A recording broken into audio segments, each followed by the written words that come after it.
આગળ વાત કરીએ જસદણની સાણથલી નદીમાં પૂર આવ્યા છે। આટકોટ જંગવડ સહિત વિસ્તારમાં 1 ઇંચ વરસાદ ખાબક્યો। વીજળીના કડાકા ભડાકા સાથે અહીંયા વરસાદની શરૂઆત થઈ ત્યારે સાણથલી નદીમાં પૂર આવતા ખેડૂતો પણ ખુશખુશાલ થયા છે। બપોર બાદ ગ્રામ્ય વિસ્તારોમાં વાતાવરણમાં પલટો આવ્યો હતો અને ત્યારબાદ વીજળીના કડાકા સાથે વરસાદની શરૂઆત થઈ। વિરનગર દેવપરા સહિતના વિસ્તારોમાં વરસાદ વરસ્યો જેથી ખેડૂતોમાં આનંદની લાગણી ફેલાઈ।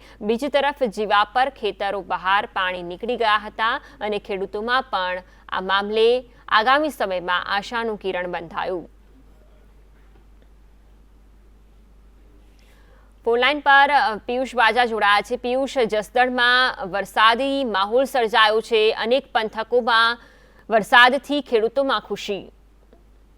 જી ફલ્ગુની, ચોક્કસથી જસદણ શહેરમાં બપોર બાદ જે અચાનક વાતાવરણમાં પલટો આવ્યો હતો અને જે ખેડૂતો એક જગતનો તાત રાહ જોઈ બેઠો હતો, ક્યારે વરસાદ આવશે તેની રાહ જોઈ બેઠો હતો, ત્યારે આજ સાણથલીની અંદર જે ધોધમાર વરસાદ વરસ્યો હતો, 1 થી 1.5 ઇંચ જેટલો વરસાદ વરસતા નદીઓમાં નવા નીર આવ્યા છે। શેરી ગલીઓમાં પાણી જે જોઈએ તો નદીઓ વહેતી હોય તેવા દ્રશ્ય સામે આવ્યા હતા અને જસદણના ઘણા એવા ગ્રામ્ય વિસ્તાર છે ત્યાં હળવાથી ભારે વરસાદ વરસ્યો છે અને ખેડૂતો ખુશખુશાલ જોવા મળી રહ્યા છે।